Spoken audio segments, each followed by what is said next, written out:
Dunia pernah menyaksikan sebuah masa di mana cahaya kebenaran harus berhadapan dengan kegelapan yang begitu pekat di tanah Hijaz. Di tengah gersangnya padang pasir Mekah, lahirlah sebuah pertentangan yang bukan sekadar perebutan kekuasaan, melainkan pertarungan antara tauhid melawan kesyirikan yang berakar sangat dalam. Jika kita membuka lembaran sejarah mengenai siapa sosok yang paling keras kepala dan paling membenci dakwah Rasulullah SAW, maka satu nama akan mencuat dengan aura kegelapan yang nyata, yaitu Amr bin Hisham atau yang lebih dikenal dengan julukan Abu Jahal.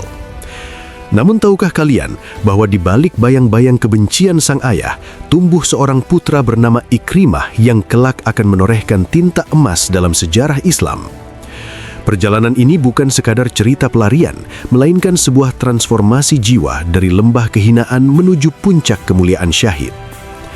Sebelum kita menyelami lebih dalam mengenai kisah perjalanan epik Ikrimah bin Abu Jahal, pastikan kalian sudah menekan tombol subscribe dan menyukai video ini sebagai bentuk dukungan terhadap dakwah literasi sejarah Islam. Selain itu, kami sangat ingin menyapa kalian semua. Dari daerah manakah kalian menonton tayangan ini?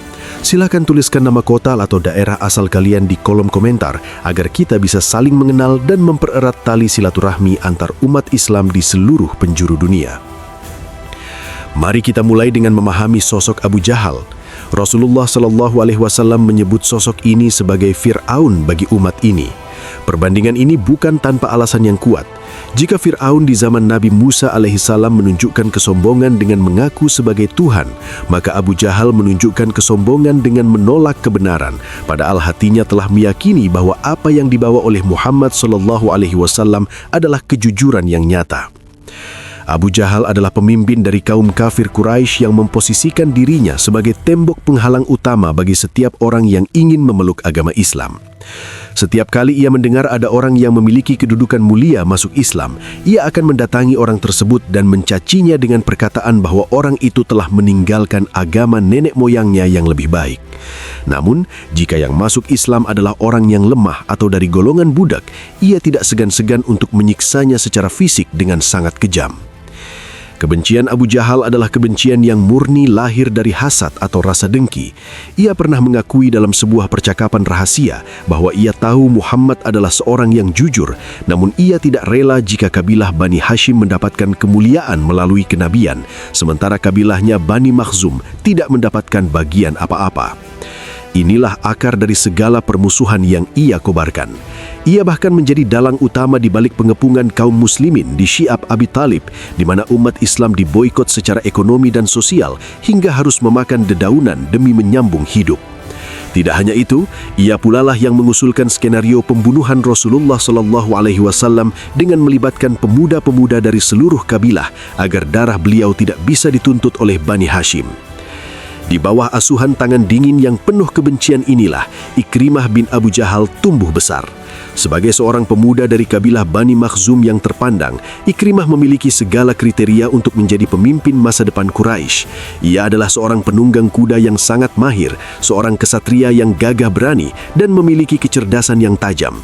Namun sayangnya, seluruh potensi tersebut pada awalnya dikerahkan untuk satu tujuan, yaitu memuaskan hati ayahnya dengan cara menyakiti Rasulullah SAW dan para sahabat beliau. Ikrimah memandang dunia melalui kacamata ayahnya. Baginya, setiap tetes keringat dan darah yang ia keluarkan untuk memerangi Islam adalah bentuk bakti dan loyalitas kepada sang ayah yang ia hormati. Pertempuran besar di Sumur Badar menjadi titik balik yang mengerikan bagi keluarga ini. Abu Jahal berangkat dengan kesombongan yang meluap-luap, membawa pasukan besar dengan iringan musik dan khamar, bersumpah bahwa setelah kemenangan di Badar, seluruh bangsa Arab akan takut kepada Quraisy selamanya. Namun takdir Allah Subhanahu wa Ta'ala berkata lain. Di padang Badar, keangkuhan itu hancur berkeping-keping. Abu Jahal tewas secara mengenaskan di tangan dua pemuda Ansor yang masih remaja, Muawith dan Mu'ath, sebelum akhirnya diselesaikan oleh Ibnu Mas'ud. Kematian ayahnya yang terhina di lubang Sumur Badar meninggalkan luka yang luar biasa dalam di hati Ikrimah. Jika sebelumnya ia memusuhi Islam karena ideologi ayahnya, maka setelah Badar, permusuhannya berubah menjadi api dendam yang membara demi membalas kematian sang ayah. Ikrimah tidak membiarkan kesedihannya berlarut-larut dalam diam. Ia menjadi motor penggerak bagi kaum kafir Quraisy untuk segera melakukan pembalasan. Bersama dengan tokoh-tokoh seperti Abu Sofyan, ia mempersiapkan pasukan besar untuk menghadapi kaum muslimin di Bukit Uhud. Dalam pertempuran Uhud, Ikrimah menunjukkan kepiawaiannya sebagai komandan sayap kiri pasukan berkuda. Dendam yang tersimpan di dadanya membuat ia bertempur dengan sangat beringas. Ia ingin melihat kaum muslimin merasakan kepedihan yang sama dengan yang ia rasakan saat kehilangan ayahnya. Perang Uhud memang memberikan kemenangan militer bagi kaum Quraisy, namun hal itu tidak kunjung memuaskan dahaga dendam di hati Ikrimah. Ia tetap merasa bahwa selama Muhammad SAW masih berdiri tegak menyebarkan ajarannya, maka misinya belum benar-benar selesai. Permusuhan Ikrimah bin Abu Jahal terhadap Islam mencapai puncaknya ketika ia melihat bahwa kekuatan kaum muslimin di Madinah justru semakin menguat pasca Perang Uhud. Ketajaman siasat dan keberaniannya kembali diuji dalam peristiwa Perang Handak atau Perang Ahzab. Dalam pengepungan besar-besaran tersebut, Ikrimah adalah salah satu dari sedikit kesatria Quraisy yang dengan nekat berani melompati parit yang dibuat oleh kaum muslimin atas usulan Salman Al-Farisi. Ia merasa terhina dengan strategi parit yang dianggapnya bukan cara bertempur orang Arab yang jantan. Namun, usahanya untuk menjebol pertahanan Madinah berakhir dengan kegagalan yang memalukan. Ia terpaksa mundur di bawah hujan panah, menyaksikan pasukannya kocar-kacir bukan karena pedang, melainkan karena angin puting beliung yang dikirimkan Allah Subhanahu wa Ta'ala untuk menghancurkan perkemahan mereka. Kekalahan demi kekalahan ini seharusnya menjadi petunjuk bagi Ikrimah. Namun hati yang diselimuti kabut dendam memang sulit untuk melihat cahaya. Hingga tibalah saat yang paling menentukan dalam sejarah Jazirah Arab, yaitu peristiwa Fathu Makkah atau penaklukan kota Mekah. Ketika Rasulullah SAW memasuki kota kelahirannya dengan kepala tertunduk tanda syukur dan membawa ribuan pasukan yang tak tertandingi, beliau mengumumkan jaminan keamanan bagi hampir seluruh penduduk Mekah. Barang siapa yang masuk ke rumah Abu Sufyan, maka ia aman. Dan barang siapa yang menutup pintu rumahnya, maka ia aman. Namun, nama Ikrimah bin Abu Jahal termasuk dalam daftar kecil orang-orang yang darahnya dihalalkan karena kejahatan perang dan permusuhannya yang melampaui batas. Menyadari bahwa tidak ada lagi tempat bagi dirinya di tanah kelahirannya dan ketakutan akan hukuman mati yang membayanginya, Ikrimah memilih untuk melarikan diri. Ia meninggalkan kemuliaan nasabnya, meninggalkan harta bendanya, dan lari menuju pesisir Laut Merah dengan tujuan akhir mencari perlindungan di negeri Yaman. Di tengah pelariannya, ia merasa menjadi manusia yang paling malang di muka bumi. Ia yang dahulu adalah pangeran Quraisy, kini menjadi buronan yang dikejar-kejar oleh bayang-bayang masa lalunya sendiri. Namun, di saat ia merasa seluruh dunia telah menutup pintu baginya, satu pintu langit sedang terbuka lebar melalui doa dan usaha seorang wanita mulia, istrinya sendiri, Ummu Hakim binti Al-Harith. Ummu Hakim yang telah lebih dahulu memeluk Islam dan mengakui kenabian Muhammad SAW tidak bisa membiarkan suaminya mati dalam keadaan kafir. Dengan keberanian yang luar biasa, ia menghadap Rasulullah SAW di Bukit Safa. Ia bersimpuh dan memohon pengampunan untuk suaminya. "Wahai Rasulullah, Ikrimah telah lari darimu menuju Yaman karena takut engkau bunuh. Maka berilah dia jaminan keamanan," pinta Ummu Hakim dengan penuh harap. Rasulullah SAW, sang rahmat bagi semesta alam, tidak sedikit pun menunjukkan wajah dendam. Beliau menjawab dengan lembut bahwa Ikrimah mendapatkan jaminan keamanan. Inilah bukti nyata bahwa Islam tidak dibangun di atas dasar dendam, melainkan di atas dasar kasih sayang dan keinginan agar setiap jiwa mendapatkan keselamatan. Berbekal janji dari lisan suci Rasulullah, Ummu Hakim melakukan perjalanan panjang yang sangat berbahaya melintasi padang pasir yang membara demi menyusul suaminya. Ia berhasil menemukan Ikrimah tepat saat suaminya hendak menaiki kapal menuju Yaman. Di tepi pantai itulah terjadi sebuah dialog yang akan mengubah arah hidup Ikrimah selamanya. Saat itu, Ikrimah sedang bersih tegang dengan nahkoda kapal yang memintanya untuk bersaksi bahwa tiada Tuhan selain Allah agar perjalanannya diberkati dan selamat dari badai. Ikrimah yang masih keras hati menjawab bahwa justru karena kalimat itulah ia melarikan diri. Namun kehadiran Ummu Hakim yang tiba-tiba di hadapannya meruntuhkan segala egonya. Istrinya berkata, "Wahai putra pamanku, aku datang kepadamu dari manusia yang paling mulia, manusia yang paling baik, dan manusia yang paling jujur. Janganlah engkau membinasakan dirimu sendiri. Aku telah meminta jaminan keamanan untukmu dari Rasulullah Shallallahu Alaihi Wasallam." Ikrimah bin Abu Jahal berdiri terpaku di tepi pantai yang berangin, menatap wajah istrinya yang dipenuhi peluh namun memancarkan ketulusan yang luar biasa. Kata-kata Ummu Hakim bahwa ia datang dari manusia yang paling mulia dan paling penyayang meruntuhkan tembok kesombongan yang selama puluhan tahun dibangun oleh doktrin ayahnya. Ikrimah akhirnya luluh. Ia memutuskan untuk memutar haluan, bukan lagi menuju pelarian di Yaman, melainkan kembali ke kota Mekah untuk menghadapi takdir yang selama ini ia takuti. Namun perjalanan kembali kali ini terasa sangat berbeda bagi Ikrimah. Dadanya yang dahulu sesak oleh kebencian, kini mulai dirayapi oleh rasa penasaran yang besar tentang sosok Muhammad SAW yang ternyata justru memberikan pengampunan di saat ia berada di puncak kekuasaan. Sementara itu di kota Mekah, Rasulullah SAW sedang berkumpul bersama para sahabat.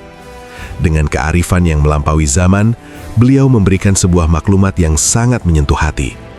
Beliau bersabda kepada para sahabat bahwa Ikrimah bin Abu Jahal akan datang dalam keadaan beriman dan berhijrah. Maka beliau melarang siapapun untuk mencela ayahnya, Abu Jahal.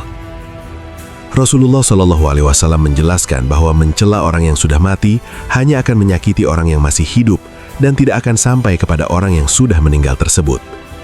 Ini adalah pendidikan adab yang luar biasa.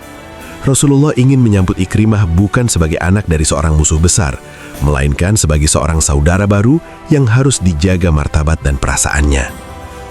Beliau ingin Ikrimah merasa memiliki rumah di dalam Islam, bukan justru merasa terasing karena bayang-bayang masa lalu ayahnya. Ketika Ikrimah tiba di hadapan Rasulullah SAW, beliau menyambutnya dengan kegembiraan yang tulus. Beliau bahkan berdiri dari tempat duduknya dan meluaskan kainnya sebagai tanda penghormatan, sembari berkata, "Selamat datang wahai pengendara yang berhijrah." Ikrimah tertunduk malu. Ia tidak menyangka akan mendapatkan sambutan sehangat itu.